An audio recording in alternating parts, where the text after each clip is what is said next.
We're live. What is going on, everyone? And may the 4th be with you. It is Star Wars Day.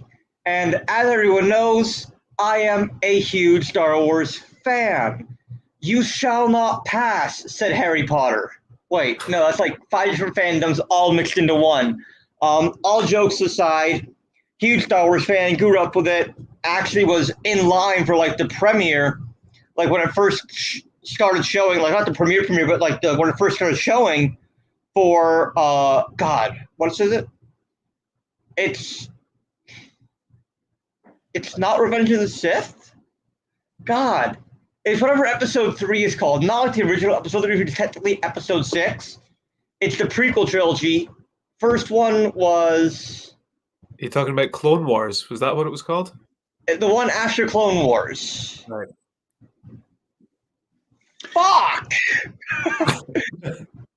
I'm clearly, my brain is like not with it today. But hi Scott. Welcome to the show. How you guys doing? Doing well, Sam. Doing well. How are you? Doing well. This is going to be very confusing. So I'm sure you guys get that a lot. How do you handle this? I think it's a matter of size, Sam. I think it's a matter of size. Who would win in a seesaw, I believe. I think that's how we handle it. I believe that would be you, Mr. Fraser. That would be right. I think, yeah, I tend to be Big Scott most of the time. Scott was actually there first, but then he quit and left and went to work for White & Mackay. So yeah, I was wondering about that because he went to work for White & Mackay, but now he's back with Tomatin?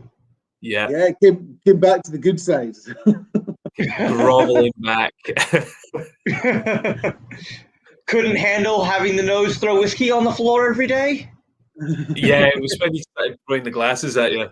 No, it was a great experience to go to Fighting Mackay. A lot of local distilleries. I live a 5-minute walk from Dalmore, so it was nice to be part of that for a year. But ultimately, the draw to go back to Tomatin and be involved on the whiskey making side as well as the ambassadorial side was just too much to refuse. So, back at Tomatin now for 2018. I'm back longer than I was away, actually.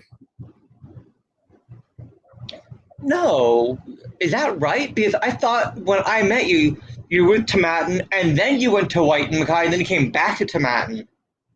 No, you go for Tomatin, White & Mackay, back to Tomatin, and I knew you after White & Mackay. Yeah, you knew me after White & Mackay. Just probably about a year after I came back from White & Mackay. Facebook or Instagram or something told me something totally different. Yeah, possibly. No, I didn't have much involvement over with the States when I was at Tomatin previously. I looked after sales in Europe, so I spent most of my time in likes of Germany and the Netherlands and places like that. So it's really only been since I've taken on this ambassadorial role that I've got over to see you guys out in the States.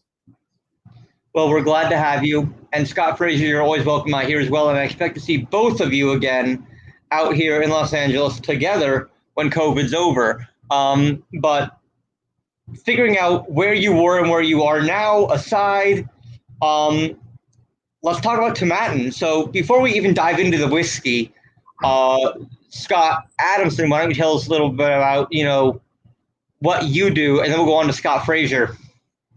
Yeah, so my job title is I'm the global brand ambassador for Tomatin. So I do very much everything that you would expect a brand ambassador to do. Drink and know things, get on planes, and I have travel. A shirt that says "I drink and I know things." Yeah. So that's very much my job. Just get to travel to amazing places, meet amazing people, and drink amazing whiskey. This year, the last, I guess, going on 14, 16 months now, that's all gone a little bit different. So I've been kind of at the forefront of how we do things virtually and things like that. But behind the scenes, as well as the ambassadorial role, I'm also very fortunate to be able to work alongside our master distiller, Graham Unson, and have a hand in cask selection, blending, managing stocks and things like that. So that's very much where my passion lies, and the ambassadorial side is just getting to talk to people about it. So it's a great mix of two roles. It sounds like the perfect mix, and it's something that I'm a little bit jealous of getting be involved in the actual making of the whiskey, and then getting to travel and talk about it. Yeah, there's nothing better than when you've been involved in creating a product. Looking at the casks, picking the ones that you want, blending that, putting it into a bottle, and then also being able to follow up by pouring that bottle for people and see the reaction on their face and things like that. It's really quite a nice, rewarding feeling just seeing that reaction. So obviously we've been missing that a lot for the last year, but still had that through virtual tastings to some degree. But yeah, more than anything, looking forward to getting back on the road and seeing people in person. Fantastic. I can only imagine the joy that it brings to you, as you said, to pour off whiskey, not pour off, pour out, but pour for others whiskey that you had a hand in developing. So I totally get that, and that is fantastic. Mr. Fraser, let's move on to you. Tell us about what you do.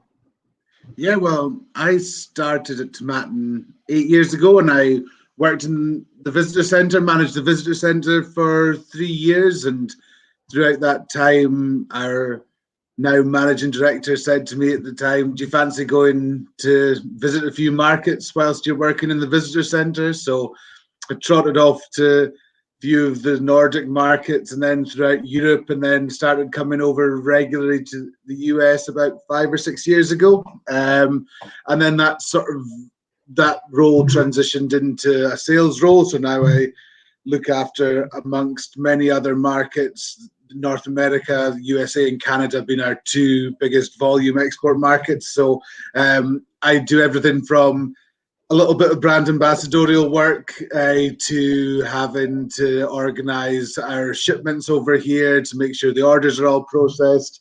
And wonderfully, I get to drink some Tomatin single malt Scotch whisky along the way, and particularly steal Scotch samples. So that's fine. As we defined earlier on, I am the big Scot. So. Well, since you're talking about samples real quick, I was going to save this for later, but we might as well go on to this right now. Talk to us about this sample. Oh, wait, hang on. It's not sharing right. Oh, there it is. Oh, no, there it is. Beautiful. So, speaking of, fun little samples you get to drink, Scott, do you remember this? Yeah, we had a sample of the 1975 Warehouse 6 collection that I took out to the Nth Festival in Las Vegas. When was that, Sam? Was that 2 years ago? That was 2 years ago. Yeah, that would have been when the 1975 was released, wasn't it, Scott? Yeah, that sounds about right. We had the 77 last year and the 75 in 2019. Yeah. So, it's a wonderful expression. What you'll find with older Tomatin, Sam, is that there's so much elegance. The maturation policy back then, a lot of our whiskey was put into a refill oak, and what that with our character of spirit, it really develops these beautiful tropical fruit notes that shine through. So you get mango, guava, passion fruit. It really feels like the whiskey's almost got sort of like a slightly youthful interpretation. But then we use a variety of different casks to change the flavour. So the 1977 that Scott just spoke about, that was matured in Sauterne casks, and that 1975 cask sample that you had was matured in Oloroso sherry casks. Yeah. So it had some of that dried fruit, raisin notes that work so well alongside the tropical fruit. It almost makes like a little dried tropical fruit melee. Beautiful. I think I have my notes of that cask on here somewhere. I really hope I do, because I want to write them down and repost that photo on Instagram of well, this was delicious, and here's why, because the odds of my ever getting to try that cask again are almost impossible. Yeah, there's certainly none left. And from our side, I know that one of our colleagues was looking for a 1975 recently because they were born in 1975 and they were really struggling to find it. The Warehouse 6 collection which it was part of, has just been so successful for us. So unfortunately, there isn't much of it left in the world, but when it does pop up, be sure to try and get yourself a bottle. I will. So tell us a little about the Warehouse 6 collection before we get into the first whiskey that we're actually going to taste today. Yeah, so we've got currently 13 warehouses on site at the distillery, and 2 of them are dunnage. And oddly enough, the oldest building at the distillery isn't Warehouse 1, it's Warehouse 6. It was built in 1897. Yeah, I know. I don't totally understand it myself. I think as the distillery developed and changed, the warehouse number was changed, but it's now what we've always referred to as Warehouse 6. And it's one of these beautiful old dunnage warehouses. You know, you open the door and it's just thick with a kind of the aroma of history, the aroma of time.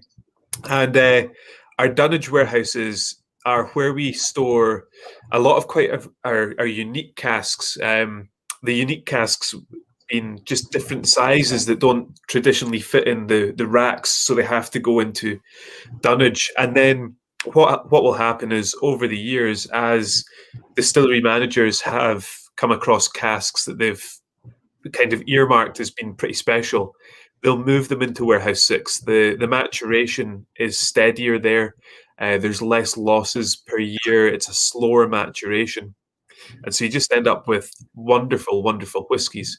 We've got about 170,000 casks on site at Tomatin right now, but only about 350 of them are in Warehouse 6. So it really is a small, small selection of the casks. And with the Warehouse 6 collection, what we've tried to do is capture some of the real gems that are in that warehouse. And Graham Unson has hand-selected six whiskies that will be bottled under the Warehouse 6 collection. The 1975 that you got to sample at the Nth Festival, that was the 3rd edition. The 1977 that was released last year, that was the 4th edition. And the 5th edition will be released this year and then concluded in a year or so's time. So yeah, really, really nice, really old whiskies, all from the 70s, but all showing different sides of the flavor profile of Tomatin from the 70s. So it's not 6 very similar whiskies. They vary greatly in terms of the flavor and the experience that they deliver. And they've just been incredible. The presentation of the package is beautiful as well, Sam. I don't know if you've got a picture there, but the package comes with beautiful crystal glasses with copper detail. There's copper detail all around the bottle, and it's a Glencairn hand-blown crystal decanter as well. A Glencairn crystal hand-blown decanter, should I say. So it's incredibly elegant packaging, and it's very striking, and certainly is a... Let me pull up a photo.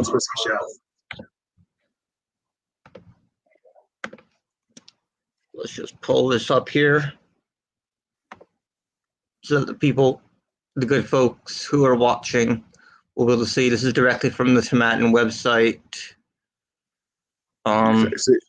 So you can see the package is incredibly striking. Everything's there, from that copper detail around the glass.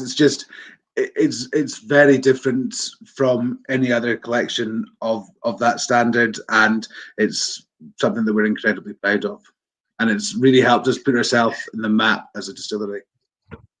That looks like it comes with a Tomatin challenge coin, and now I want one. That little goldish button on the bottom corner there looks like a Tomatin challenge coin. It does look like one, but it is very much part of the packaging. I think if you got one, you'd be ruining somebody's presentation. But maybe that's a good idea for POS for the future, Sam. We'll have to look into it.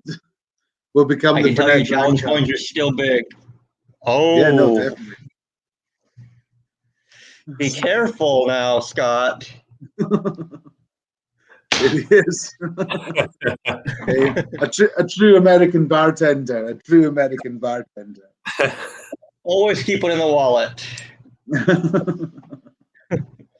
I think it's actually more popular over there and in the Nordics than it is out here, though. It's big in the Nordics. Massive in the Nordics. Massive in the Nordics.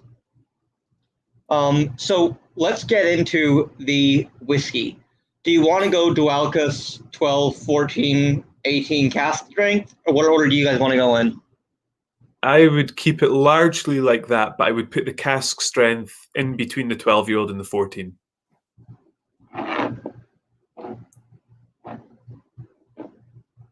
Okie dokie. There we go. So, Tomatin Dualcus. Am I saying that right? Dualcus? This fucking Yeah. hell no, I know I can't speak Gaelic. Yeah, you're pretty close. You're pretty close. Not far off. I'm impressed by that. Dualcus. Dualcus. Is how we would say it. But yeah, I mean, we've always said as long as you're enjoying the whiskey, you can call it what you like. But yeah, Tomatin Dualcus. It's Gaelic for the kind of there's no direct translation, but it kind of sums up culture and heritage and it kind of legacy, I guess.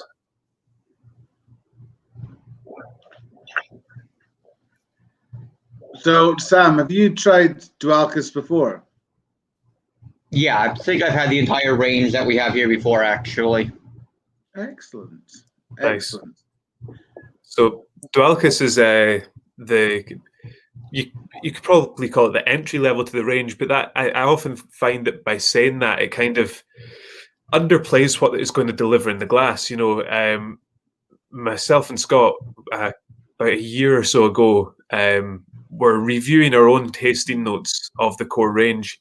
When we're traveling and doing tastings and things like that, it's very difficult to host the tasting and also be properly nosing and tasting the whiskey at the same time. So we quite often like to just refresh the notes that we're going to use when we're traveling. And we sat down with Dualcus one day, and it's one of those whiskies that I sit at home and drink it in a rocks glass. I'll have it with some ice. I'll have it in a highball.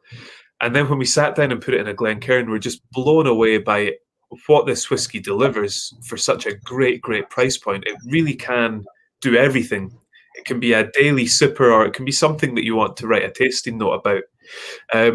What we've done here, 85% of the whiskey is fully matured in first fill bourbon barrels, and the final 15% is fully matured in first fill virgin oak casks.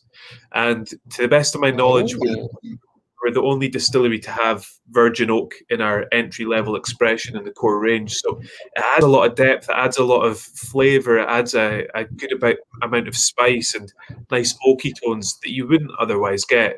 And just provide us with this lovely, modern, sweet, but very kind of malty Scotch whiskey.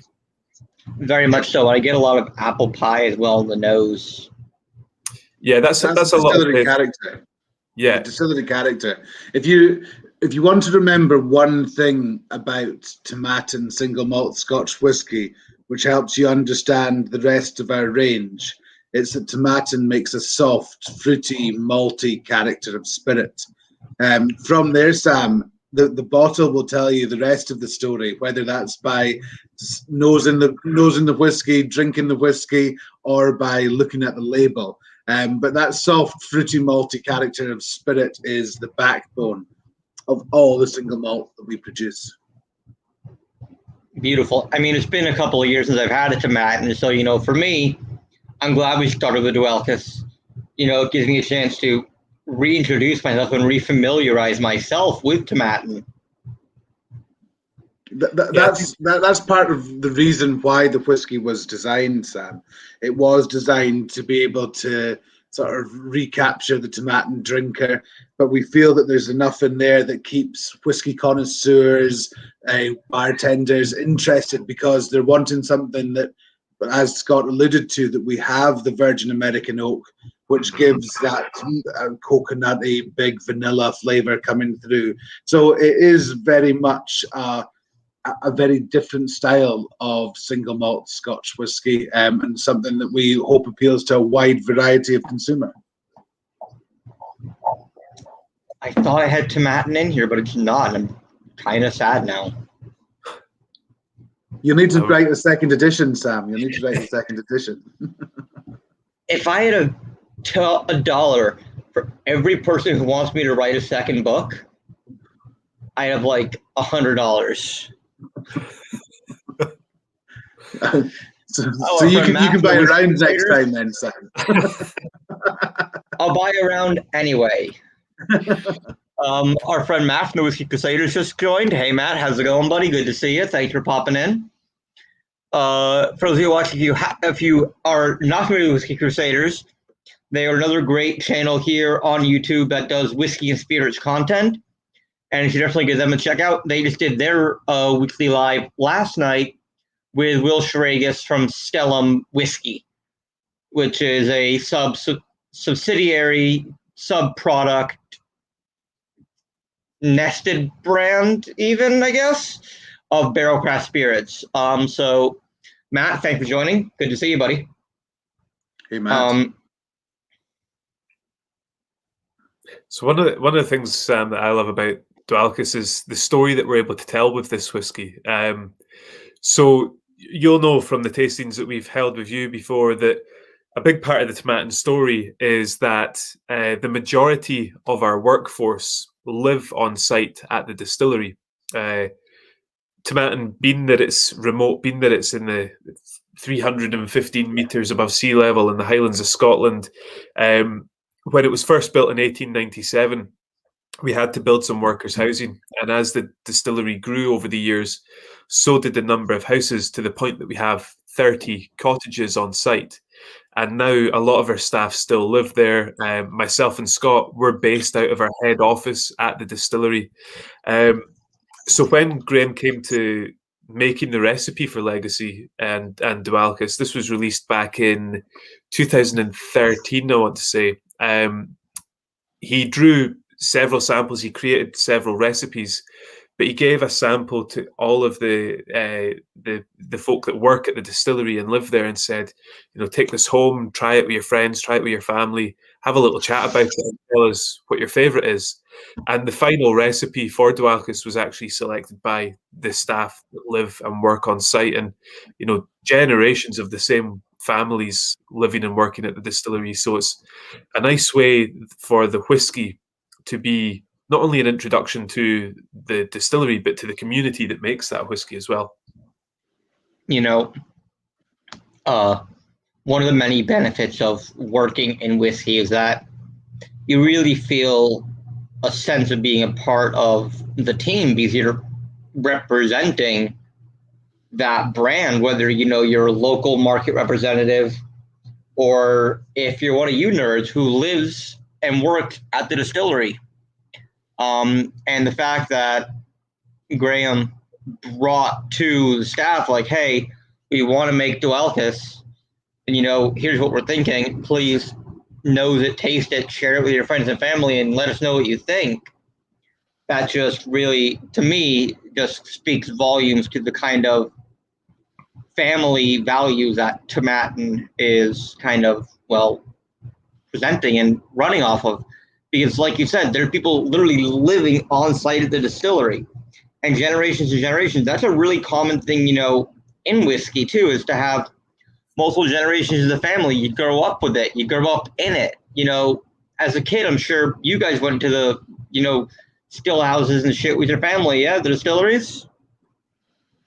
Yeah, I think you've nailed it right there, Sam. I think it's the fact that we have this connection with it, and with Tomatin. It's not just with single malt, but it's also with the people that work there.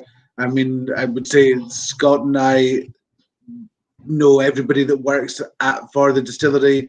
You're able to go for a wander around the still house. You're able to speak to everybody.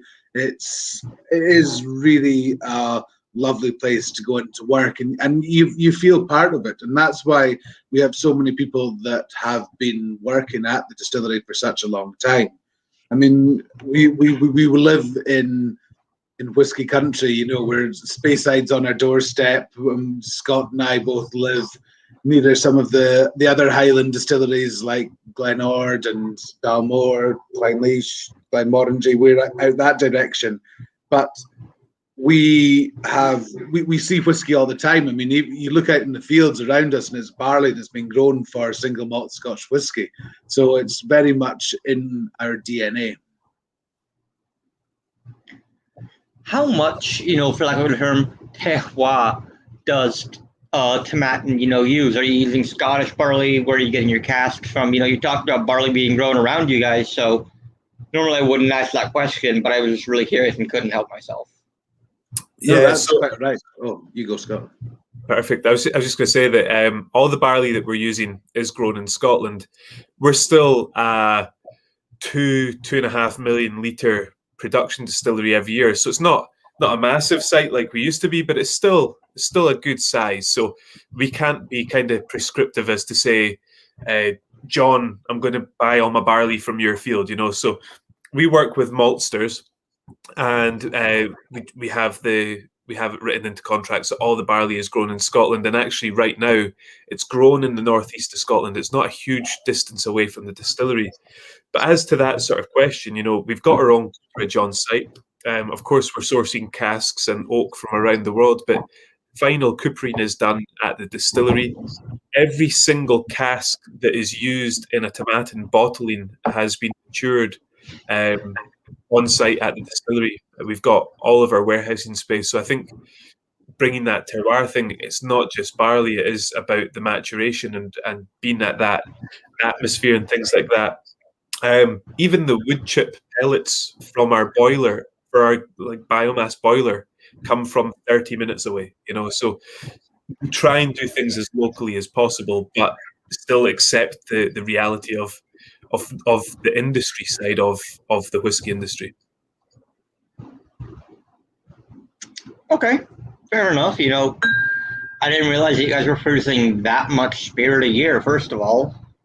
I see tomatin, honest to God, I think of you guys. It's like, oh yeah, I know tomatin, Scott and Scott. Or, it used to be Scott and Molly, and, Brad a little bit. And it's like, all right. So that's what I think of when I see any whiskey that I know people who are on it, who work with it. And I'm like, I don't think of it as like, a massive brand unless it's like, a Maker's Mark or a Glenmorangie or like, a Dunmore or Ardbeg. And even then it's like, I still think of my friends when I think of those brands, but 2 million liters is not a small number. And you said that went down from what it used to be? Yeah, quite substantially. In the 1970s, we were the biggest distillery in Scotland. Back in the 1970s, we were producing 12.5 million litres of alcohol every year. So we were second only to Hakushu over in Japan at the time. But that was it's almost a different distillery ago, if you will. That was when 95% of what we were producing was being sold to the blended whiskey industry. So tomatin was going into Johnnie Walker, Jerez, Chivas Regal, Ballantine's. It was really only in the 1980s that these companies started to amalgamate together and have their own distilleries for their brands. So they relied on third parties like tomatin. The benefit that we have of that today is that at that time we had to develop a very versatile spirit because it was going to go into a wide variety of different blends with different flavor profiles. And that's massively to our benefit today because it allows us to use this spirit that is light, that it's fruity, but it's full of character, and mature it in a wide variety of different casks. And it holds up. And even in the range that you've got in front of you today, you've got bourbon, virgin oak, sherry, port casks. There's a lot of different flavors you're going to get just in our core range alone. And it all goes back to that mass production of the 70s. Now, how much goes into blends nowadays? And actually, I'm glad you brought that up because Matt also was asking that in the comments. He was saying, does 97% still go into blends? No. So the way it works now is, the way it worked in the past, I should explain it a little bit better. In the past, we would produce whiskey and it would be sold to the blenders. So they would buy the spirit from us. What happens today is half the spirit that we produce goes directly to our single malt brands, but the other half, just less than about 1 million litres, is traded with the blended, with the other distilleries. We still have our own blended Scotch whisky brands. We have the Antiquary, Big T, Talisman, Legendary Scott, quite a few brands. So we require spirit for that. So it's more of that reciprocal side of things that we do now. And even then, it's 800,000, 900,000 litres, less than half of our production. Gotcha. Matt, hope that answers your question, because I know I'm like really happy with all this nerdy information. It's quite interesting when you look at all the maturation side of things, Sam, because you're putting down spirit that will be matured for 12, 14, 18, 30, 36 years. So there's quite a little, it's very difficult to plan for 40 years ahead of you, but we have to somehow try and do that. Yeah, and that's kind of what happened over in Japan, since Scott mentioned Kushu. That's part of what's hitting with Japan right now. Of they didn't have enough stock. They didn't anticipate such a boom in whiskey, in Japanese whiskey, to have the stock. Jim Morris said, and then there's the approximate 10% that goes into Kuboken. Be even less than that, Jim. So we only make Kuboken for 1 or 2 weeks a year. It's in the dead of winter. It's the last production run of the year that we make our lightly peated spirit that goes on to be Kuboken. And that is only around about 60,000 litres. So probably around about 3-4% of the total single malt production at the distillery is for Kuboken. Why isn't there more peated tomatin? I want more peated tomatin. Let me just put this out here right now. This is fantastic. I want it peated at cask strength. You just need to watch the space, Sam. You need to watch the space. Where Kuboken has just been rebranded at the end of 2019. And so we're working our way towards a relaunch this year in North America. So hopefully you should see some more peated spirit from Tomatin Distillery in the form of Kuboken coming to the Daily Pint sometime near you. Someday soon. The only problem is that my boss might drink it all before I get to taste it. He likes peated Scotch whiskey. Can you show us the repack? Is it a repackaged label or just a rebranding of the name?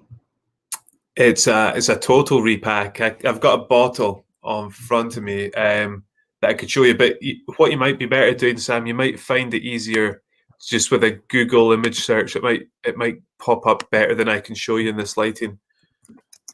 And it's still keeping the name Kuboken? Yeah, it's still Kuboken. Kuboken.com. Q-Boken.com. There's a hyphen in the middle. CU-BOCAN.com. Yes, sir. Got it. And then you Unlock have to go. The unusual. So you go to creations, and you'll see all the signature Kuboken and the 2 creations. All right. Let's do this. Also, hello to Joe Van Name, also Whiskey Som, who just joined us. Jim says, peated Highland Scotch is such a different animal from Islay or even Orkney. Jim, you are spot on. I want to highlight that comment real quick. That's a beautiful comment. Yeah, it's really peated true. Highland Scotch is such a different animal from Islay or even Orkney. It's so true.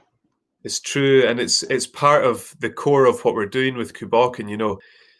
When you try Kuboken, you're not going to have a heavily peated Scotch whiskey. This is all about peat being used almost like a seasoning. The smoke brings the other flavors together and highlights them.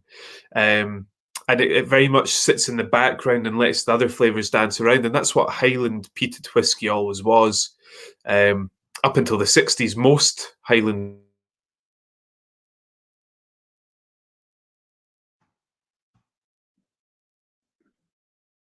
Did we lose him?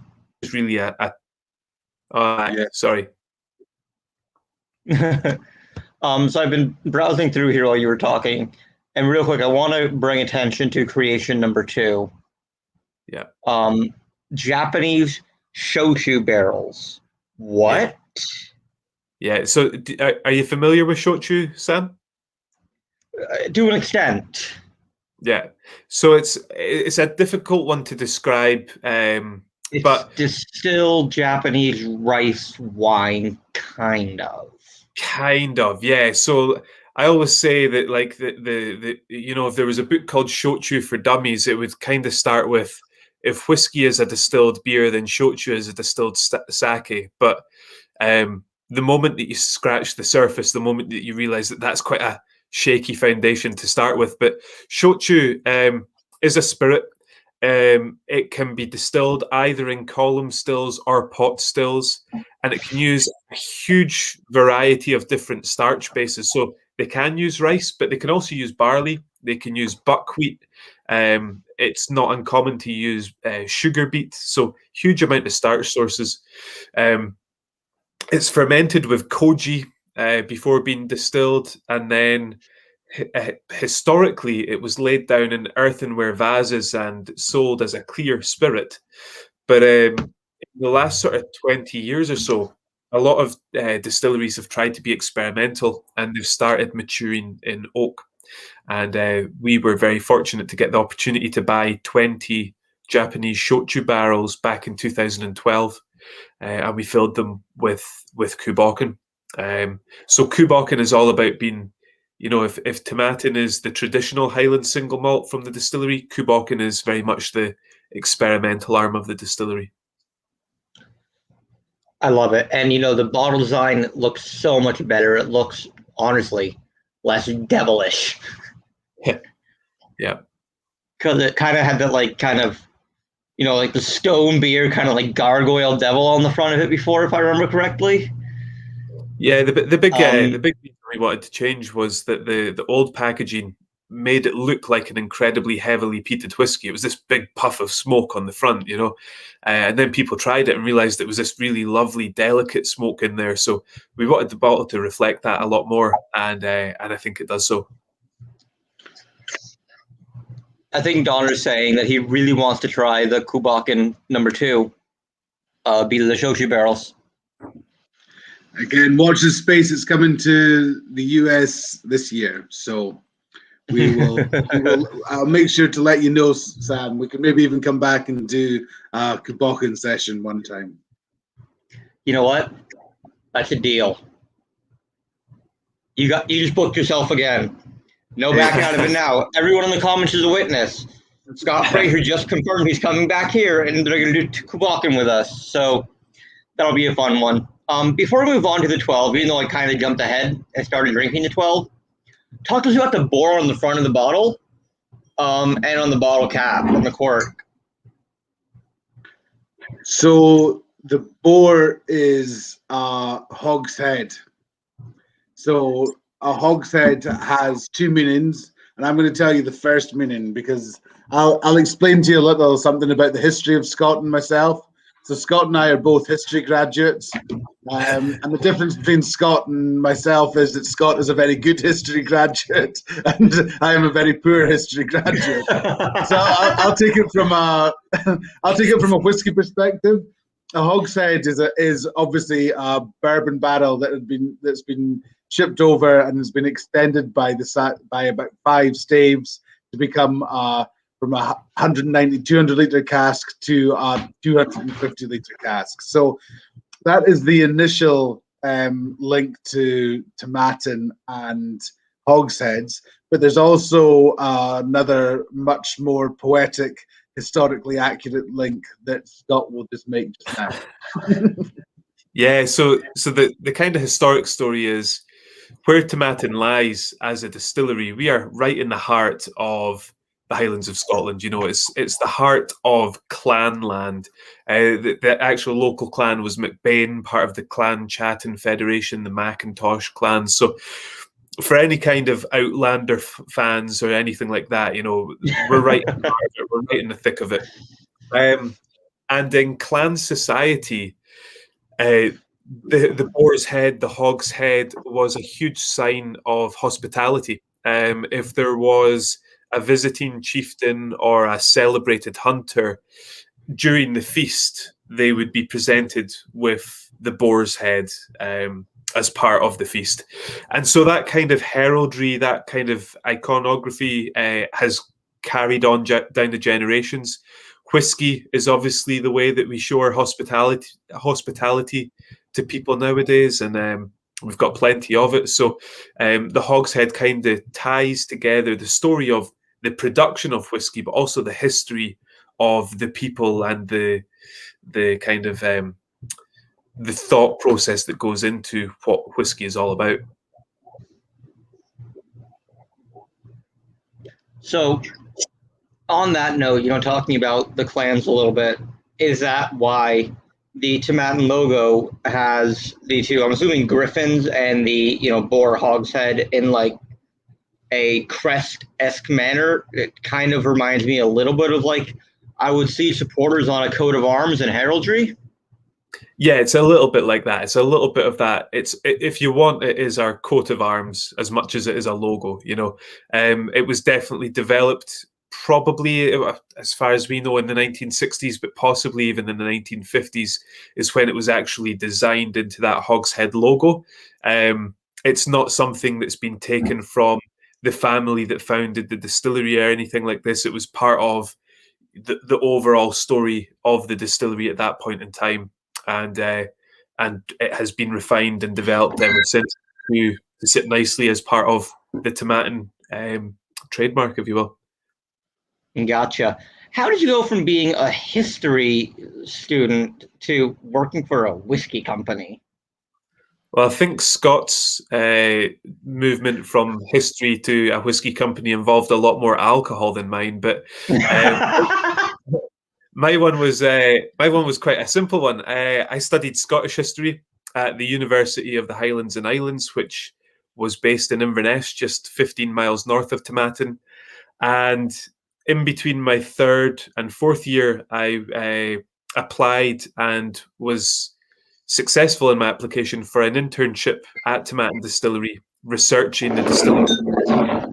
So my first job in the whiskey industry was a historical research job, which then led on to a kind of marketing assistant part-time role, which led on to a sales role, and now full circle into the ambassadorial and production role. Gotcha. That's very cool. Yeah, I certainly didn't stick in that hard. It took me 6 years to get through my 4-year degree, Sam. So it took me 4.5 years to drop out of a 2-year degree. Yeah, so we're kindred spirits, my friend. Kindred spirits. But it worked out. I got a book out. That's it. It's all good. It's all good.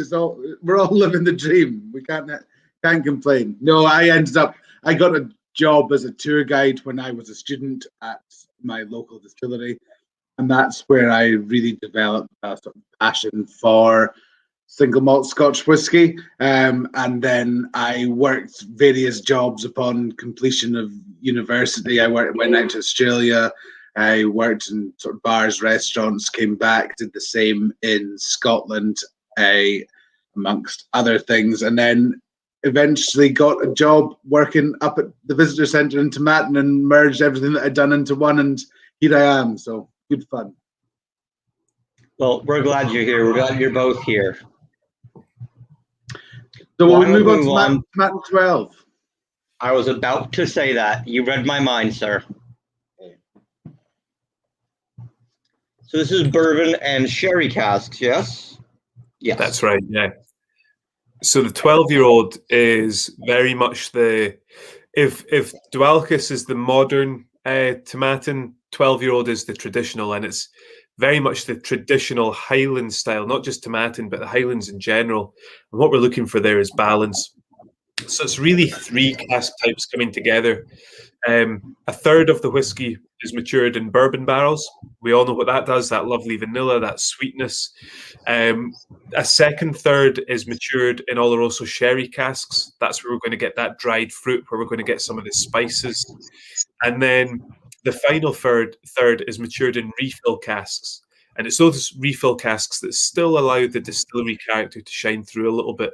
They kind of temper the fiery side of new mix spirit, but just allow the fruits and flavors like that to oxidize. So Tomatin 12-year-old is all about being that balance point, and it really is very much the DNA of the brand. It's been developed over 20 years ago, so a truly classic Highland whiskey.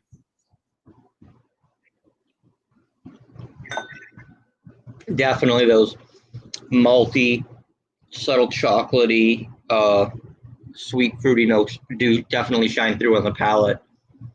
And, you know, I often find that with Scotch, 43, 44, 45, you know, lower proofs, quote unquote, are delicious. Yet with bourbon, I find them very boring and too watery. But at 43%, one thing I liked about the Dualcus and the 12-year as well is that they both are very full-bodied. They're both a little creamy. They're both, you know, full of flavor. Yeah. I'd say especially if you compare them to the vast majority of other whiskies that sit at the same price point. Other whiskies at that price point tend to be at 40%. With Dualcus and 12-year-old sitting at 43, it just adds a little bit more of a finish. I think it's, as much as the mouthfeel, it's just that element that they hang around. You get the flavour to stay there for a little bit longer, and just delivers a really enjoyable drinking experience.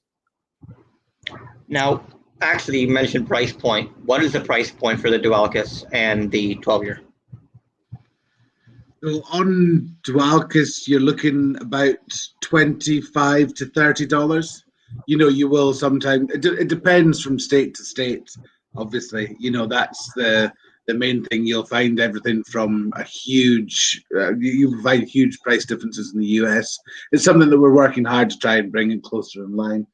And for 12-year-old, you're looking at between $35 and $40 now. For Tomatin 12-year-old, so both exceptional value for a really well-aged single malt Scotch whisky. I'm sorry, can you say that one more time? How much was this? Yeah, you'll get that 12-year-old $35 to $40 on the shelf, and Dualcus will be $25 to $30. No, you're lying to me. No way. Winesearcher.com, my friend. Winesearcher.com. So, I must this good? Yeah. For Scotch this good? Yeah, it's one of those whiskies that really there is no excuse not to have at least one of them on your shelf, you know, because even if you take a good dun out of a bottle, it's not cost you the world to get that bottle. So it's a really enjoyable drinking experience. Wow.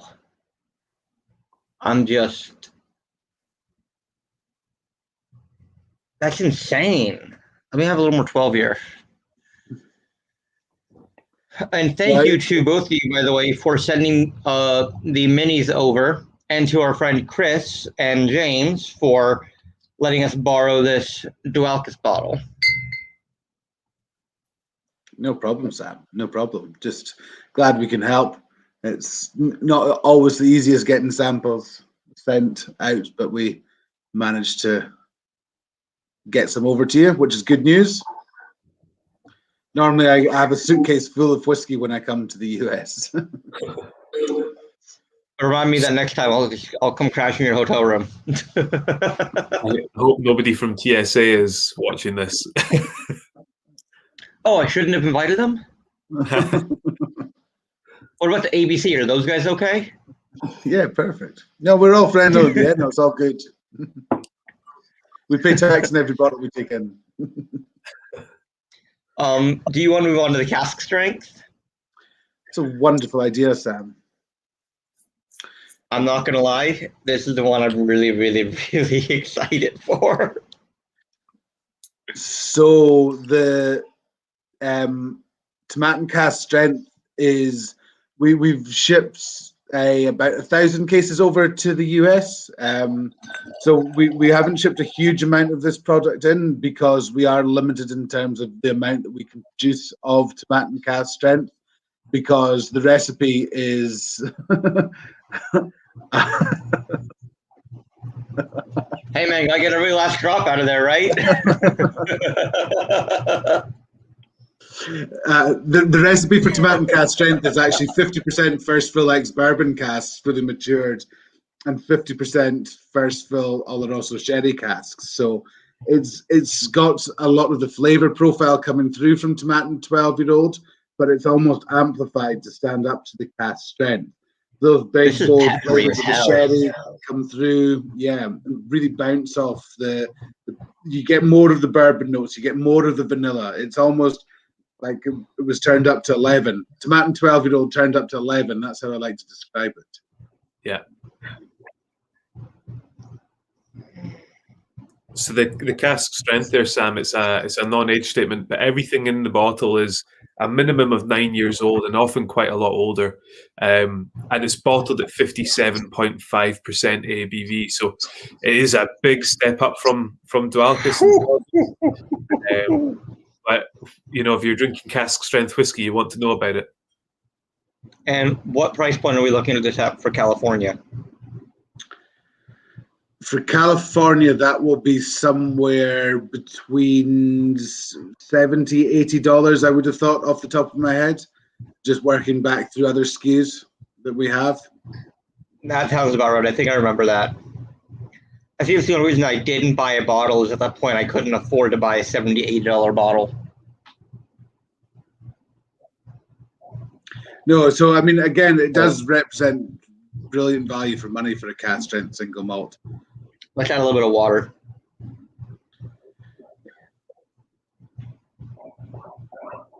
Are you a cask strength fan, Sam? Cask strength is almost exclusively what I drink. So hopefully that tells you. Yeah, that's a pretty nailed on fan then.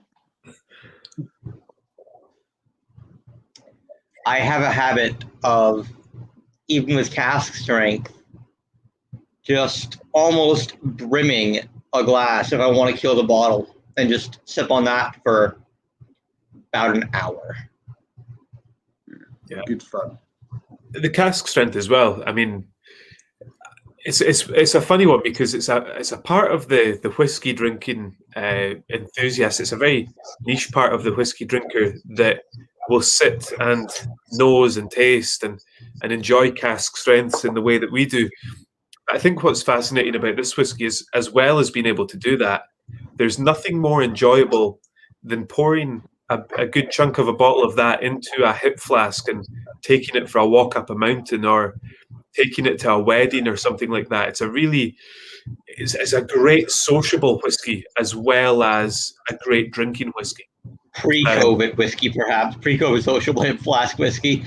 I've been known to, hopefully no AMC executives are watching, but the theater chain out here, American Movie Cinema or whatever the hell their name actually stands for, or American Movie Corporation, I think. I've been known to pour something cask strength into a hip flask, put it in my jacket pocket, and then go to a movie and get a cup of water and down the water and pour the whiskey in. It's similar to how myself and Scott approach transatlantic flights. Not so much a hip flask; it's got to be a 100 cl bottle, so it can go in your Ziploc bag.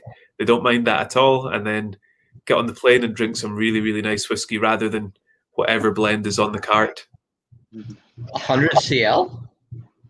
Sorry, 100 mil, 10 cl. I was gonna say, I'm like, that's 1,000 mils. That's a long. That's a liter bottle. That's travel retail. Yeah. I wish that they would let you drink travel retail on the plane if, like, the airline staff serve it to you. That would be really, really cool. It's like, look, I just purchased this. I would like to have it served, like pay a corkage fee even. That'd be really nice to, have them serve you your bottle you just purchased on an international flight. That could be really fun.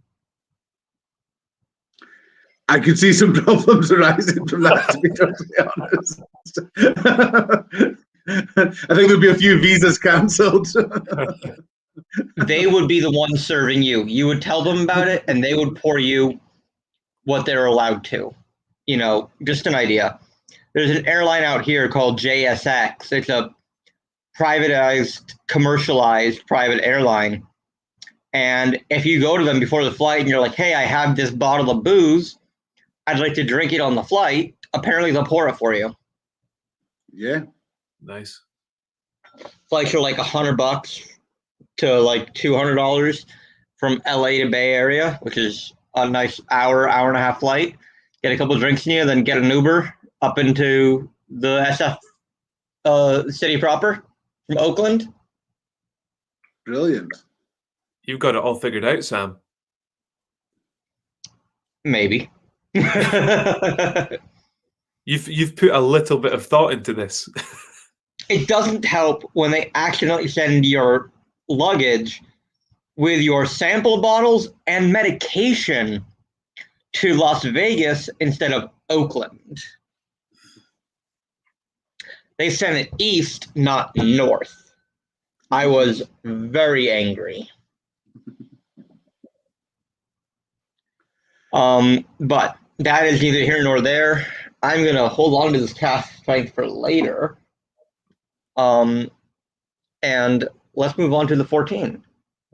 Yeah, before we do, I think one thing that's worth mentioning, just as you're saying, leaving the cask strength to the side, with Legacy, Dualcus and 12-year-old. You know, we might as well just address that real quick. For those of you who are watching international, or, you know, in the case of probably Joe and Kate Van Name, the Dualcus is the same liquid as the Legacy, just different name because of import rights and trademark issues, is what you guys were saying, yes? Yeah, pretty they much. essentially mean the same thing. So Dualcus is essentially Gaelic for cultural heritage or legacy. So that's the reason behind the name change. We just had we did have Legacy and Tomatin Legacy in the United States about 5 or 6 years ago. But unfortunately, we had to change the name quite quickly because of that trademark issue with the Yeah. So what you'll find with Dualcus and 12-year-old is that for the most part, as you return to the glass, they're going to be, the nose is going to be very similar to what you had from the first pour. You know, they're drams that they have their flavor, and that's what they deliver. And yes, over half an hour, 45 minutes, they'll change a little bit. Once you get to start into the cask strength and 14 and 18-year-old, that's where we really see time being a bit of a factor. And those are whiskies that over the space of 10, 15, 20 minutes can totally change in terms of character. I find that with the cask strength, at first it's quite a sherry hit. There's a lot of the dried fruits. There's a lot of that pepperiness that you found. After a little bit of time to the side, you're going to get some of that fruity notes. You're going to get some of the sweetness from the bourbons. So, and that's something that you'll find with the 14 and 18-year-old as well. They will develop over time. So good little tip to leave it to the side for a little bit. Well, I don't know if you caught me. I just drizzled a little bit of water in there, or probably 4 or 5 ounces of water to try and cut it down, actually, to get past some of the heat. That was just getting a lot of that pepper and a lot of like rancid meat almost, which was really interesting. Not quite rancid, but something in the lines of like, not meat that, how do I say this without it sounding like a bad thing? Okay, think of, overly peppered rancid meat, but not in a bad way. Like, someone's going to enjoy it. Like, it's clearly not gone. It's like not clearly gone off, but like, it's just overly pepper, like, got a lot of that sort of earthy tones as well through it as well. I think there is, isn't there, Stan? Yeah, let's go with that. Yeah, I think the Oloroso sherry is quite Oloroso. I said that completely wrong there. It does have certainly that savoury characteristic that I think you're alluding to, which is very interesting in single malt Scotch whisky. And I mean, part of the reason for having such a wide range of whisky to taste this evening is that the Tomatin range is incredibly diverse. I mean, we're looking at a very traditional whisky in Tomatin 12-year-old, slightly more modern style in Dualcus. Then we have Cask Strength, which again shows whisky in a slightly different light. And then as we move through the 14 next, and then the 18-year-old as well, we've once again got two contrasting styles of whisky.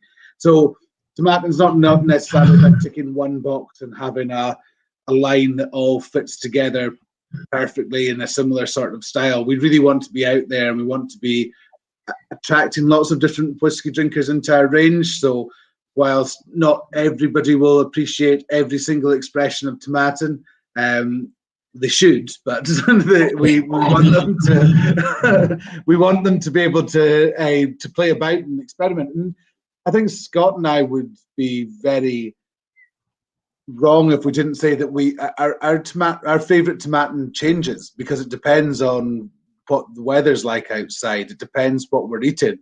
It depends whether we're happy. It depends whether we're sad. It depends what we want to get out of drinking the whiskey. So it's it's a very nice portfolio to work with, because we've got so much to speak about.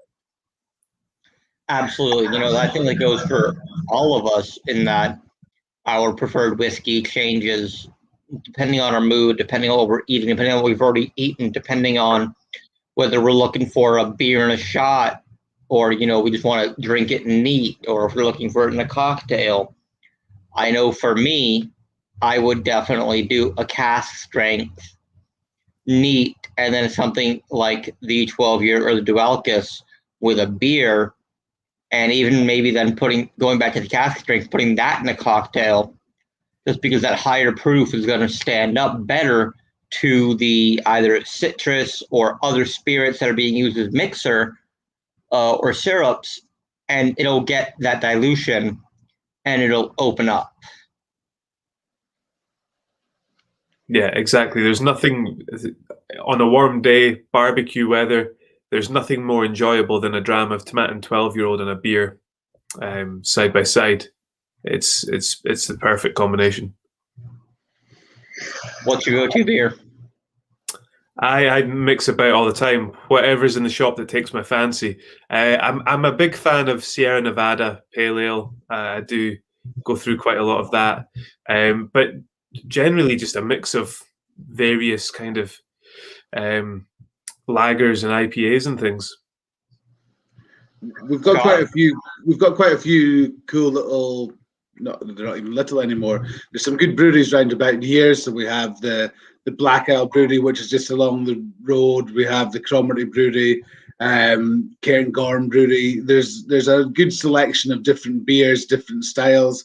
I do quite like the sort of American highly hopped styles, but I also really enjoy like stouts and different styles of beer that are out there. So I wouldn't necessarily.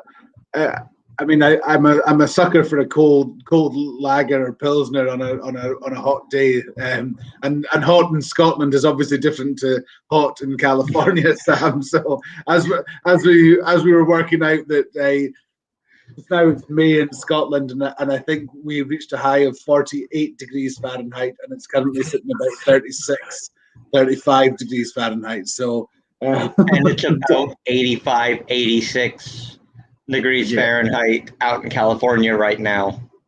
Yeah.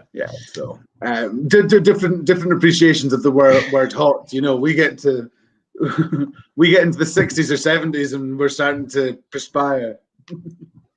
For me, I'm not a big stout drinker. I will go with the stereotypical, if you will, even Irish stout and a beer. So, you'll have I'll have a or the black and, something smoky to go with that, kind of soy saucy flavor I find in Guinness. Yeah, that's what it is. It's about whiskey and beer are such fantastic friends because they're born of the same cloth. Essentially, they all come from the same beginning, the same humble beginnings. Yeah. Yeah. It's a matter of how far along do you take the process. Yeah. And what do you add and what do you take away? It's all very clever. Exactly. It's amazing how they're all linked, and I think it's about finding those flavor combinations that you like. I mean, I'm a huge bourbon fan. I adore bourbon. I love getting my little dose of Americana when I come over and having a bourbon and a very cold, highly hot beer. I get a kick out of it. Normally accompanied by a big plate of buffalo wings. That's not to be too stereotypical, but that's just what we like, because when you come over to Scotland, then you'll have a warmish ale with a Tomatin 14-year-old or 18-year-old. Well, when you come over next, you'll both have to come visit me at the Pint, because one of the many features that we have is proper casked ales. Good stuff. So those, kind of cool, proper beers. Yeah, cask ales that, you gotta like pump it instead of, the citric CO2 is like this.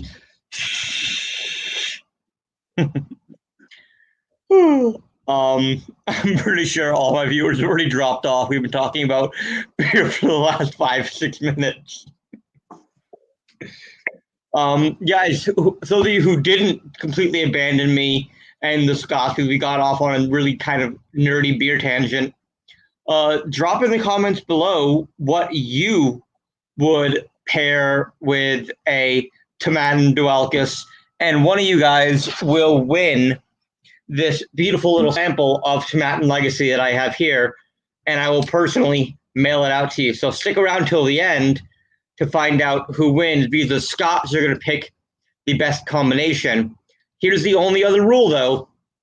You've got to describe the flavors of the beer and why you think it complements those soft apple malty chocolatey notes of the Tomatin Legacy / Dualkus. You guys got all that? Yeah. Good. I'm going to assume yes. Nailed I on. was talking to them in the comments. We were still listening as well. Don't worry, buddy. Well, thank God, because one of us has to. Or two of you even, because Lord knows I'm just lost in the Scotch. Scots and the Scotch. Let's move on to the 14-year, which is, port casks. Yeah, really, really special whiskey, this one. Obviously part of the core range, but we kind of take the port casks theme and run with it. So I mentioned earlier on that we have our own cooperage on site at the distillery, and that gives us quite a lot of freedom, because it means that we can work directly with wineries from around the world.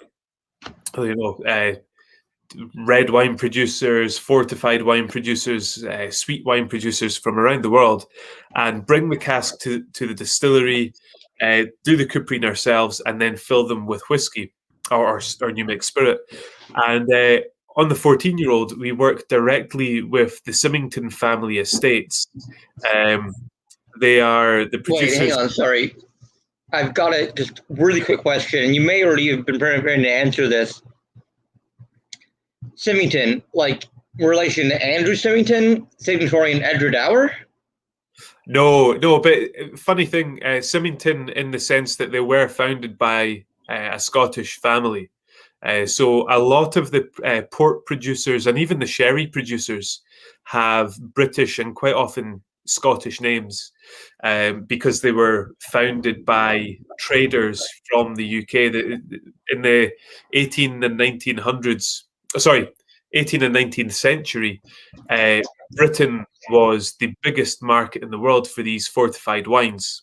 So these brokers and traders would travel over there and then eventually set up their own wineries. But yeah, Symington Family Estates has names like Graham's, Lustau's, Coburns, Wars, all originally British wine houses, port houses.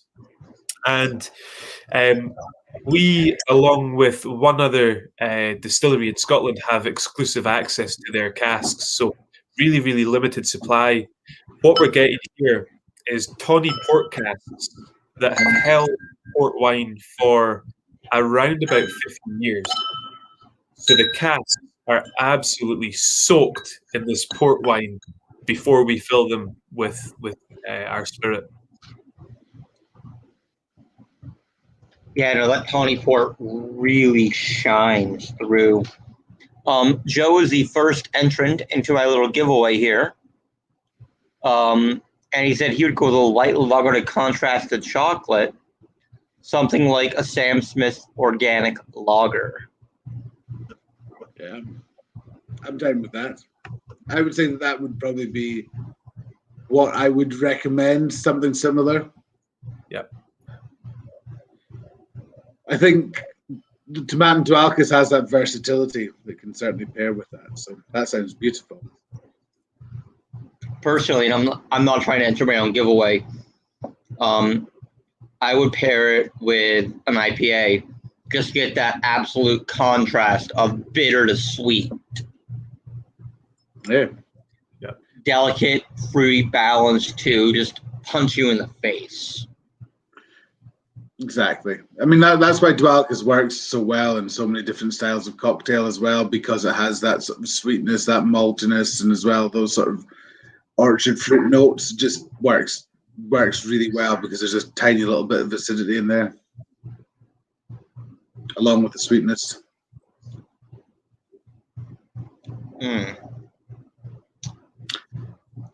So with the 14-year-old, you get those lovely sort of red fruits, those tawny port notes. There's almost a sense of being in a Dunnage warehouse in Portugal. You know, you can really feel, you can almost feel the port seeping through the whiskey. It's just beautiful. We're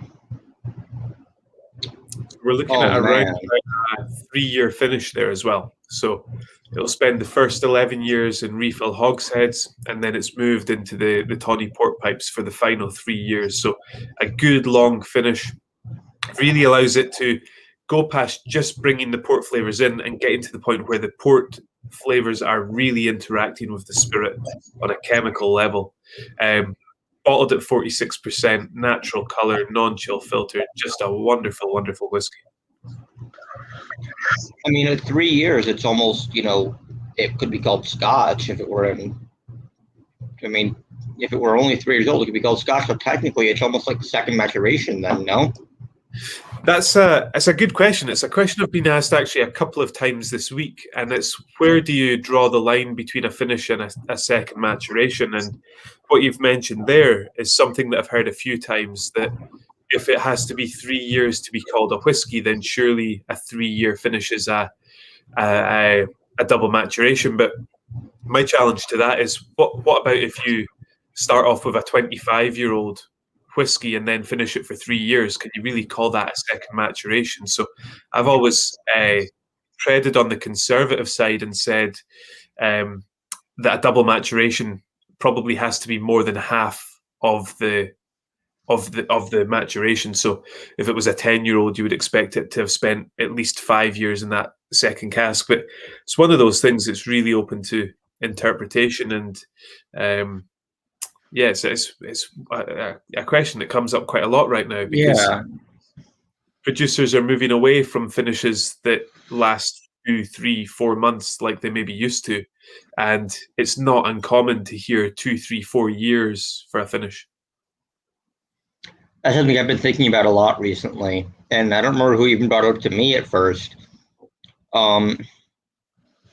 Your example of 25-year-old is a pretty damn good example, and one I can't particularly argue with, but it does give me pause for thought in that, well, is this a finish, or, you know, it's still technically a maturation.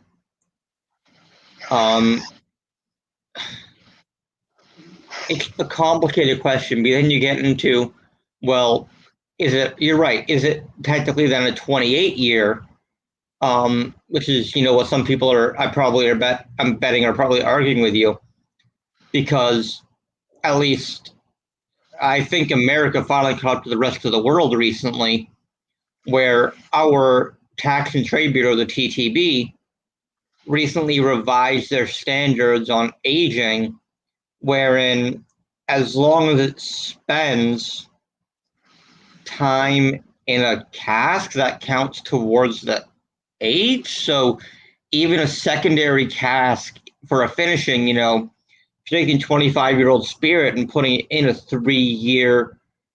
a cask for 3 years for, a quote unquote finish, would that not technically be a 28 year at that point? And from my understanding, the rest of the world already had dealt with this and kind of viewed it that way for a while.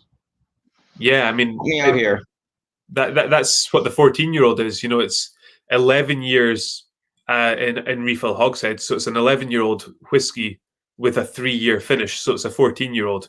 It has been maturing in cask for 14 years. So, so that's the way we've always viewed it. So the finish isn't on top of the age statement. The finish is included in the age statement, and that's always the way it's been since the early days of Glenmorangie and Balvenie kickstarting finishing back in the 80s and 90s. Dr. Bill kind of started the whole finishing thing, didn't he? Yeah, I'm not entirely sure what the history was. I think am I right in saying that Balvenie had done it, but they just hadn't given it a naming convention, and then Glenmorangie went to town on it, or was it the other way about? I know there's a little bit of conversation as to who was first, but either way, what an incredible tool that it is for the industry. I was absolutely. I was speaking to someone yesterday. I was interviewed by somebody, and one of the questions was, do you feel that finishing has a bad reputation? And I think there was a few years back a little bit of people questioning finishing and was it trying to, for lack of a better term, put lipstick on pigs and trying to make good whiskey out of bad. But for us at Tomatin, one of the biggest parts about the finishing is the liquid that goes into the cask. The finish isn't to make the whiskey better; it's to allow the flavors to interact with different flavors that the cask can give you. So, as Graham always says, finishing is another tool in the toolbox that helps us make really great complex whiskies. Absolutely. And by the way, jumping back a little bit, Jim Morris is saying he would pair the Dualicus with something like a Sam Adams Noble Pilsner. The hobby herbal notes would contrast the sweeter whiskey nicely. That's 2 entries. You guys have another 30 minutes or so to get the rest of your entries in. But back to the 14-year. This is bang on. This is delicious. I'm loving it. Yeah, a great example and another wonderful tool and weapon in our armory of whiskey. It's really lovely whiskey. Shall we move on to the grandfather, the big boy, I guess you could even say, of them all? Let's do it. Yeah, Tomatin 18-year-old. I'm a little sad you guys aren't joining me. I know it's late over there, so I appreciate you joining me, on the show. I'm drinking, Sam. Don't you worry. We're both drinking. Okay, good. I didn't know. I was sorry. I'm sorry. What's this? A Scotsman who's not drinking alcohol. That doesn't seem quite right. Something's not making sense here. So you're going on to the 18-year-old now, which is another sherry matured whiskey, but it delivers the flavour in a totally different way from the 12-year-old and the cask strength. So 12-year-old and cask strength are what we would term as marriages. It's fully matured sherry as one part, married with other fully matured components. Whereas the 18-year-old is a finish. So it's 15 years in refill hogsheads and then a minimum of 3 years in Oloroso sherry casks. So the sherry's much more to the fore here. Really, really interesting stuff going on at kind of a geeky level with the casks. The casks themselves are a combination of European and American oak. And that's not saying half of the casks are one and half are the other. Each individual cask is made up of 2 different types of oak. Then they're seasoned with very old Oloroso sherry for a minimum of 3 years and then brought over to Scotland. And that's where we'll fill it with our whiskey and get that wonderful, wonderful Oloroso, Jerez flavors, that nutty, almondy, nougat, dried apricot, chocolates. Just incredible, incredible flavors.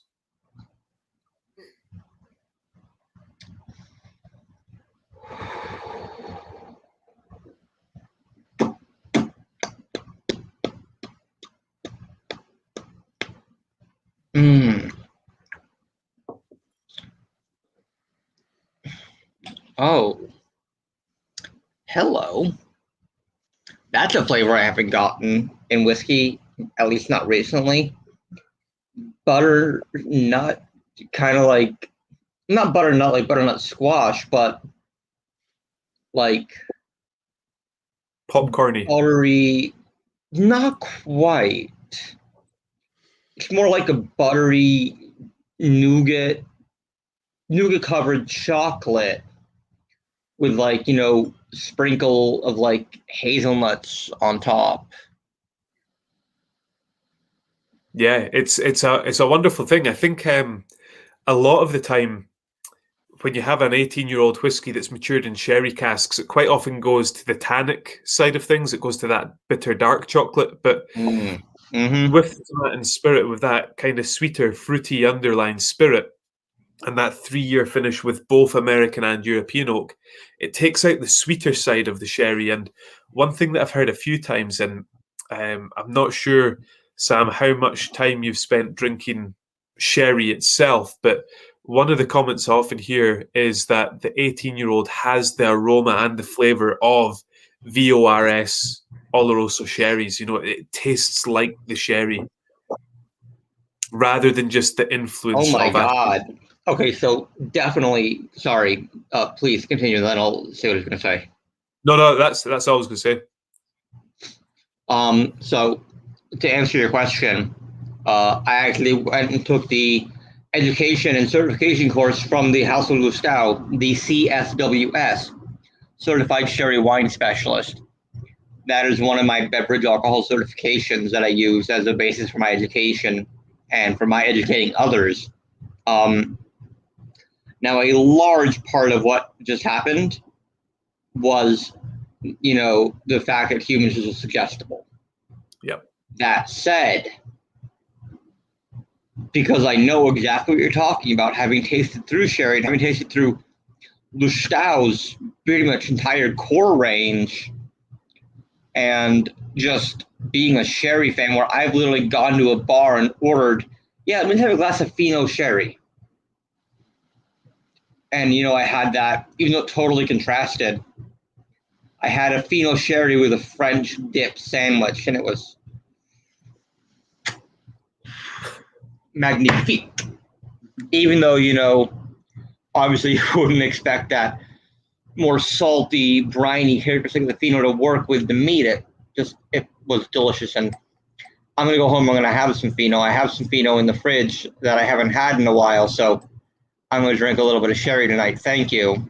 Thank you for that. But no, you know, I really see that, you know, again, part of it is that you mentioned it, but I definitely do see that very raisiny, very, you know, sweet kind of casky note. Yeah, it's one of those, like Scott was saying with the 14-year-old and the port and being in Portugal. There's so much synergy between the Scotch whiskey industry and the sherry industry, just in the ways that they developed their products, but also in the history of the two. And in the same way that it's quite an overwhelming experience to be in a dunnage warehouse in Scotland, to be in a bodega in Jerez and trying sherries from the cask and things like that, it's got that full sensory kind of experience. And this whiskey it just delivers it. It brings it all together. It really ties that bow on the relationship between the Highlands of Scotland and Jerez in the south of Spain. It's fantastic. I think that's something important to stress, is that despite there being an incredible sherry influence, it's by no means overpowering the character of the distillery. And that distillery profile is still there. It's still ticking away in the background. You're still able to sense that this is Tomatin single malt Scotch whiskey. But Absolutely. the sherry influence has paired so well. Yeah, it's got all that. I find quite a lot of orange peel here. There's always a citrusy note throughout Tomatin as well. We've talked a little bit about the apples and pears and whatnot, but likes of Back and Dwalchus, there's a nice lemon sherbety note, and throughout into the 18-year-old, it goes to that kind of orange peel level as well. That citrus ties it together, and you'll get a lot of baked apple there as well. You'll get that kind of apple pie, apple crumble flavour coming through in the 18-year-old.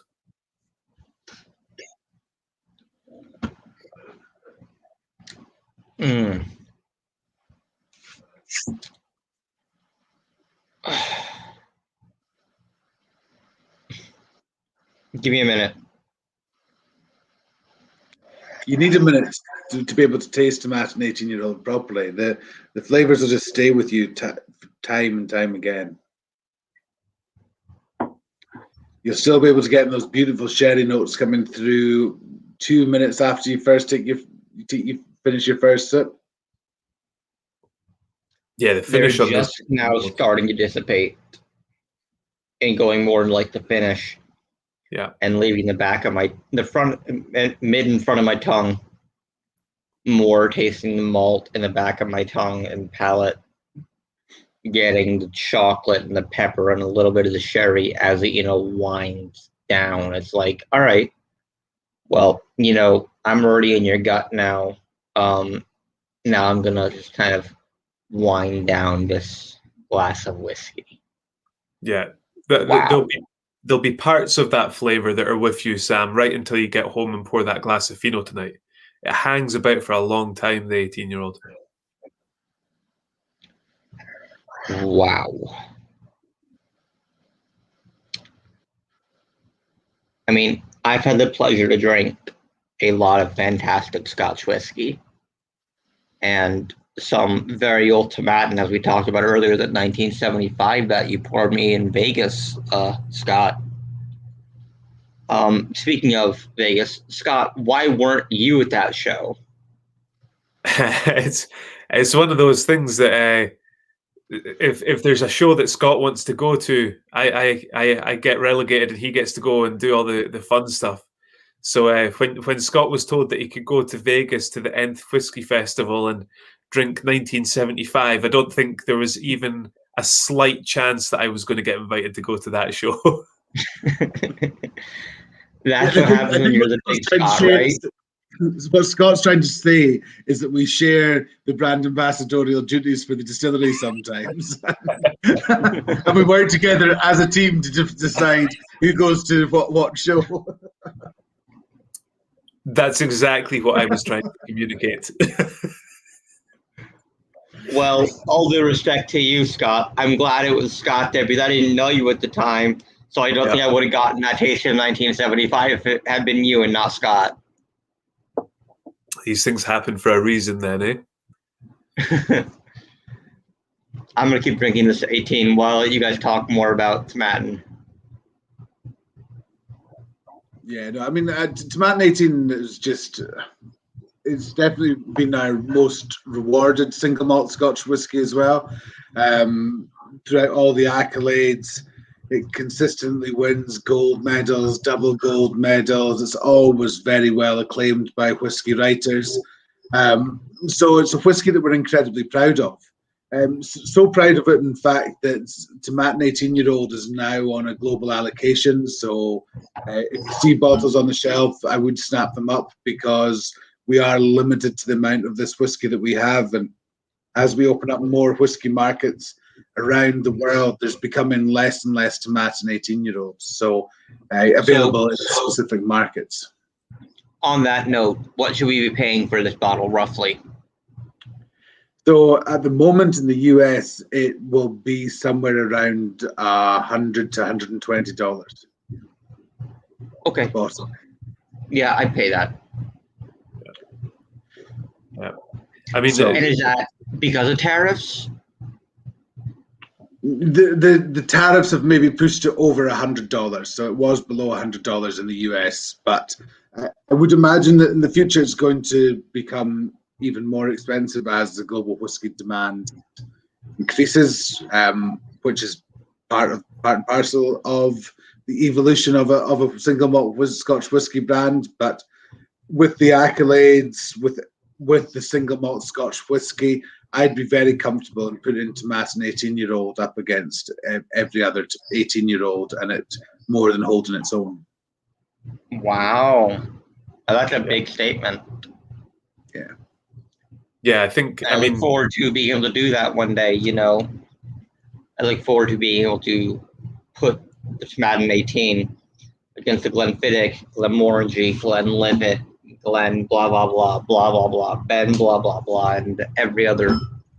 That'd be a really fun, I think, you know, the live event for post-COVID is get one of you two and 4 or 5 other whiskey ambassadors who have an 18-year-old spirit and sell tickets to one of.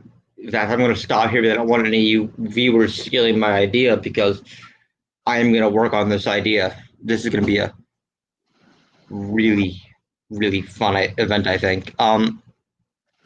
Since we seem to only have 2 entrants today, why don't we review them real quick? And you gentlemen can decide who has the better beer choice with the Dualcus and who will get that little sample of Legacy.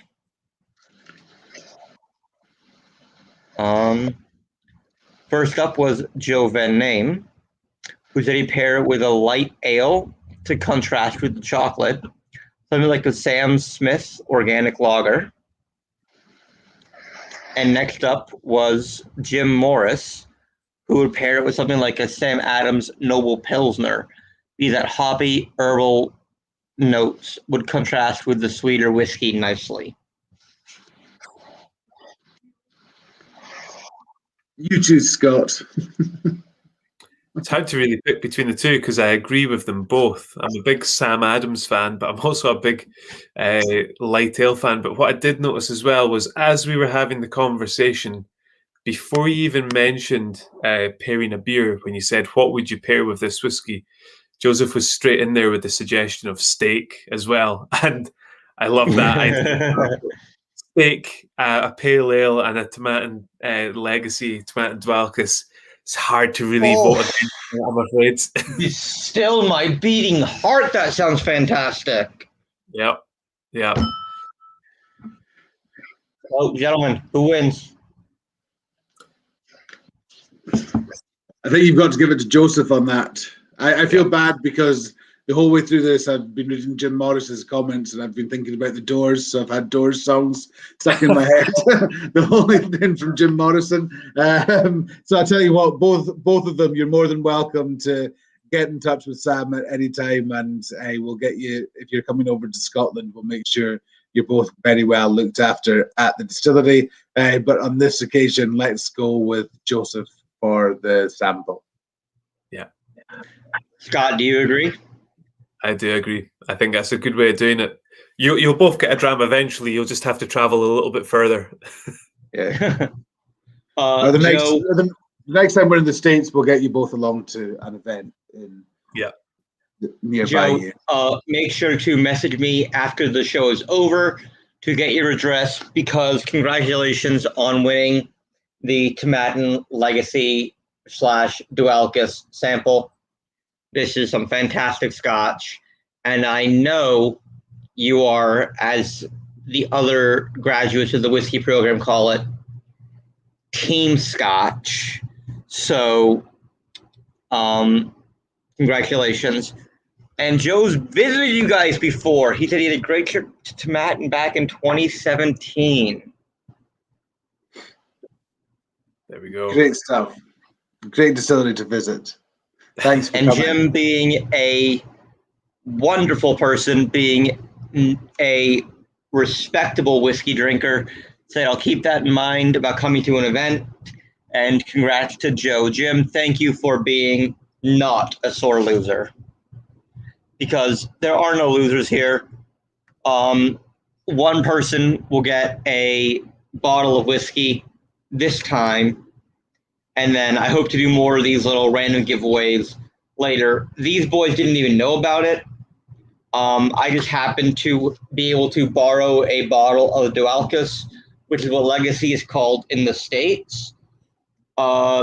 So I figured, well, I might as well share the love.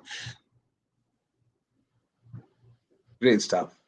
Well done, chaps. Thank you very much for entering. So let's go back to the cask strength. Now this has some time to sit with some water in it. It's actually gone cloudy, which I did not expect at all. And maybe I added too much water because it's literally cloudy. I don't think you guys can see this, but I will try to show it to you. I'll bring it up to the camera. Get off my lazy arse. Can you guys see this? Yeah. That's going to be cloudy. Literally gone cloudy. Yes, Which I did not expect. Just again on a geekier level is that with the whiskey not being non-chill filtered, when you add, well, some of the flavor compounds are more soluble in alcohol than they are in water, which means that when it's at 57.5%, it's going to be a clear liquid. You add some water into that and it's going to dilute it down, and those compounds are going to precipitate out of solution, and that's going to cause that cloudiness. There's nothing wrong with it at all. We call it Scotch mist. It's just a biothermic reaction that happens with the liquid, and it's been non-chill filtered. Yeah, totally natural reaction when water's added. Is Tomatin chill filtered in general, or no? Dualcus and 12-year-old are. Yep. So, real quick, on the topic of chill filtration in Scotch whiskey, without naming any names, there is a brand of whiskey, of Scotch whiskey that recently dropped non-chill filter from their label that has the whiskey community up in arms. Yeah. And having talked to two of the local market representatives for said Scotch whiskey, who got their information directly from the global representative for the Scotch whiskey, people are fucking freaking out over nothing. I mean, this is a perfect example of the Dualcus and the 12-year are fan-fucking-tastic Scotches, and they happen to be chill filtered. Yeah. It's not they're fantastic Scotches and they're chill filtered. Or it is that they're fantastic Scotches and they're chill filtered. I had no idea they were chill filtered, and that just goes to show how little chill filtration really makes a difference in the long run if you're doing it, quote unquote, right. I've had whiskey before that was also chill filtered, and I didn't believe it. I was like, I was always led to believe that chill filtration was bad, but no, quite the contrary. There's nothing wrong with chill filtration. And, I don't want to get too deep into this particular Scotch I was mentioning, but they're not even doing chill filtration. They're doing some filtration to remove flocculates, because here in the States even, they've had products sent back because of the flocculus, because of that, hardening of those crystals. And it's like, okay, if you're going to get upset about something, try to learn about it first. That's what my point was. Yeah, I think on that point, it probably makes sense if there's anyone that's watching that doesn't quite understand what we're talking about here. In whiskey, there are, as we were Hang just on talking. 1 second, Scott. This is a great opportunity for whiskey fact time. There we go. So you, and please go on, my friend. So in whiskey, there is haze, and haze is what we've seen in Sam's cask strength there, where water has been added and the whiskey's gone cloudy. Now there's two types of haze. You've got reversible haze and non-reversible haze. Reversible haze is, so if you've got a bottle of whiskey and it's nice and clear, and then you leave it in the freezer and you take it out and the whiskey's gone cloudy, but then when it comes back up to room temperature, it's clear again. That's a reversible haze. As Sam was talking about there with the other brand, with the flocculates, that's a non-reversible haze. And what happens there is that the flavor compounds precipitate out of solution and they don't go back into solution. So the best analogy for that is if you have an egg and you crack it, you've got an egg, but if you start making scrambled eggs, you cannot bring it back to its normal state. Anyway, chill filtration removes some of the flavor compounds that are going to cause that haze. It doesn't remove much in the way of aroma and flavor, but what it tends to do very slightly will change the mouthfeel. It'll take away some of the texture of the mouthfeel. And as a result, it sometimes gets a little bit of a bad press and sometimes gets a bit of a bad reputation. But the thing that we always go back to is what is the job of that specific whiskey? If this whiskey is designed to be nosed and tasted and have notes written about it, then yeah, you probably don't want chill filtration because you want as much of the mouthfeel as possible. But if this is a whiskey for drinking and you're going to share it with friends and you're going to have ice in it and you're going to make cocktails with it, and it's going to be for a wide market of people that don't understand what we're talking about here and don't really care, if we're being honest, then you don't really need to chill. You can chill filter it and you can deliver this consistently clear, very attractive looking liquid, and it's not really going to change the enjoyment of it at all. And that's really kind of chill filtration as a subject and kind of my take on it. It's right in some instances, in other instances it's not required, and that's why non-chill filtered is becoming a big part of the kind of enthusiast community's checklist. Scott, that was beautiful, and I just felt I loved all of that. And there was a couple seconds where I'm like, wait, where is he going with this? Oh, that's where he's going with this. But I personally and professionally, which is also personally, I guess, because, come on, let's be honest here. I'm literally in this business because I love what I do. And I love tasting whiskey and talking about whiskey and sharing whiskey with the people who are watching and gentlemen like yourselves. I think you really hit the nail on the head. And I want to thank you for doing that little bit of a chill filtration deep dive and explanation on it for people who may or may not understand about,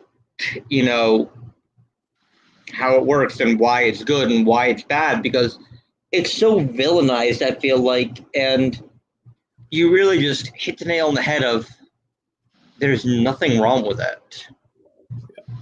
Yeah.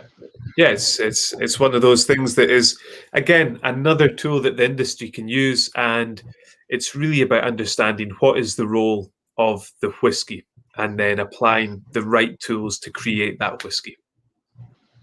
Mm-hmm. For instance, like we were talking about earlier with the Tomatin cask strength, I'm sure officially its role is as a sipper. But on the other side of the coin, because it has some of those. It has all of its original fatty esters, still in the solution, and because of the high proof, it would also work very well in a cocktail, especially to something shaken, such as a penicillin. I mean, tomato castrate works really well in cocktails because what it does is it allows the cocktail to have a little bit more strength than you'd be used to.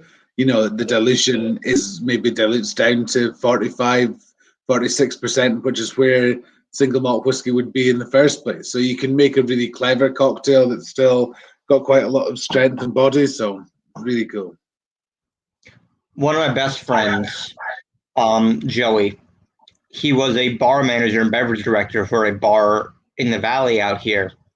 And he called me up one day, and he well knows that I'm one of the biggest whiskey nerds in LA, because he can't get me to shut up about it sometimes. And I feel like he's like, yeah, dude, all right.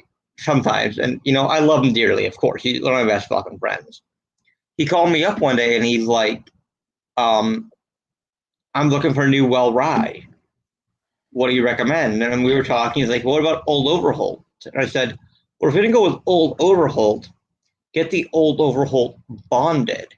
Because that extra, 10, 20 proof or whatever, that brings it up to 100 proof from, whatever Old Overholt usually sits at. We'll do that exactly what you were saying, Scott, which is bring it down with dilution to 45, 46% ish, and people will be like, oh, wow, because it'll stand up better to the dilution, and either the if you're doing old fashioned, the sugar and the bitters, or if you're making a penicillin, the lime and the honey. Exactly. Yeah, no, that's what it's about. But it's about finding out what you like, and that's why experimenting with different spirits is so important, not just in terms of single malt whiskey consumption, but also in terms of finding a cocktail that you enjoy drinking as well. There's a lot of fun to be had out there with what we all make and what we all drink, and I hope people continue to have that fun. So Joe just asked a really great question. He said, does that sort of apply to when some whiskeys in the UK are released at 40, and then here in the States they're at 43? Joe, I honestly don't know. Yeah. No, I mean, on the chill filtration side of things, it really only applies at 46% or below. If the whiskey is bottled at 46% or above, it's generally not chill filtered. That tends to only happen at below 46%. But I've seen that a few times. Sometimes it's Scotch whiskies that are released in the UK at 40 and 43 in the States. I've seen it the other way around, though, where bourbons are released in the States at 43%, but they come over to the UK at 40%. I wonder if it's to do with taxations and hitting price points and things like that. I don't know, Scott, from the sales side, do you have any more insight into that? Yeah, it will be duty. Specifically more towards flavors they're looking for. So. Yeah, so I mean, a lot of the tax is paid on the ABV in the UK. So there's an ascending scale. So the higher the ABV, the higher the taxation. Whereas I don't know that that's true in every single state in the US, and certainly I don't think not in every state the taxes aren't as high as they are in the UK. Although you do have some very high tax states. Yes. California tax is almost 10%. Yeah. So that will be the reason. I mean, certainly for us, we used to have whiskey that was released at 40%. Tomatin 12-year-old used to be 40%, I believe, when we both started Scott. And then we moved that to 43% once we released Dualcas. Yeah, that's right. That's right. Dualcus came in at a lower price point, but at 43%, and we decided to get 12-year-old up to that level, which was a great decision. I think it's worked out well for 12-year-old. Yeah. So, gentlemen, as we wind down, where can they find you both on the books of the Instagrams, the Facebooks, etc., the internet? Scott Adamson, why don't we start with you? Where can people find you, and where can they get in touch with you? Yeah, you can find me on Instagram, and it's at Scotch Adamson. What I might do is try and type it into my name here. So let's do this. I got it for you. Don't even sweat it. Oh, there we go. Nice. And Facebook or email? Generally not on Facebook much anymore. Email is very simply scott@tomatin.com. Although he's bigger, I still have the easiest email address. So, folks, there you have it. That's the best way to reach Mr. Scott Adamson. Scotch_Adamson or scott@tomatin.com. Mr. Fraser, how do we get in touch with you? Yeah, so I am on Instagram. It's at scott.g.fraser, I believe. But I would send me an email because that's the best way to find me, which is scott.fraser@tomatin.com. In all honesty, the best way to find him is just to look at a golf course, and he's generally there.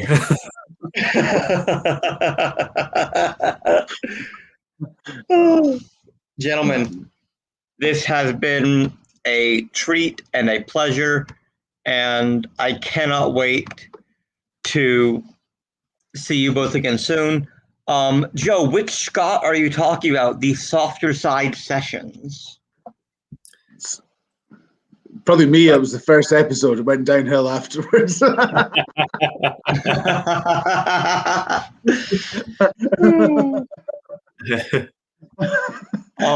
Gentlemen, I'm joking. It was Scott Adamson. He did about 40 of them. I've done one. Yeah. Would either of you like to lead us in a toast to close out the evening? Well, no, I'd just like to say thank you very much for having us, Sam. An absolute pleasure. I hopefully get to catch up with you soon. Obviously, with the times that we live in, international travel isn't likely in the next couple of months, but let's see what happens after that. I think we've all got a lot of socializing, a lot of whiskey drinking, and a lot of fun to be had. So thank you very much for all your help in setting this up, and we look forward to seeing you and some of your guests soon, either in the distillery or over in the States. So, Slanjaba. Knock on wood, my friend. Knock on wood. Cheers, buddy. Cheers. Gentlemen, don't go anywhere. We're going to end the stream, and we will catch up and have a quick chat after we finish. Ladies and gentlemen, thank you so much for joining me. I am live every Tuesday, with the exception of once in a blue moon, such as next week, and I'll tell you why in a second. I go live from 4 p.m. to 6 p.m. Pacific time every Tuesday. Next week is one of those special occasions where, because we have such a celebrity guest, and I always try to accommodate if someone like the gentlemen who are in Scotland. Next week we're joined by George Grant, so we're doing 2 p.m. to 4 p.m. Pacific time, so that he doesn't have to be up till 2 a.m. These kind of gentlemen were okay with being up till 2 a.m. to chat with me and chat with all of you guys. So next week we have George Grant from Glenfarclas joining us. And then end of the month or middle of the month, we have 2 tequilas coming on most likely. And we have lots of great programming until into July. So stay tuned for that. If you don't already follow me on Instagram, I will put my Instagram up one more time, as well as my Facebook. You can follow me on Instagram and on Facebook, and I always post my guest or guests for the coming week. If you're not in the Discord, I don't have a link handy, but check the description of this episode later to see some other great content creators in the whiskey community, myself, Whiskey Crusaders, who was on here earlier, the Whiskey Dictionary, Bourbon, Bike, Mash, and Drum, whiskey, the community, you guys, and I wouldn't be here without the community surrounding me. And Scott, that goes for you as well. You know, thank you for always taking time to talk to me and nerd out with me. And as you said, I cannot wait to share Dram with you again very soon. Sláinte mhath. Cheers. Cheers.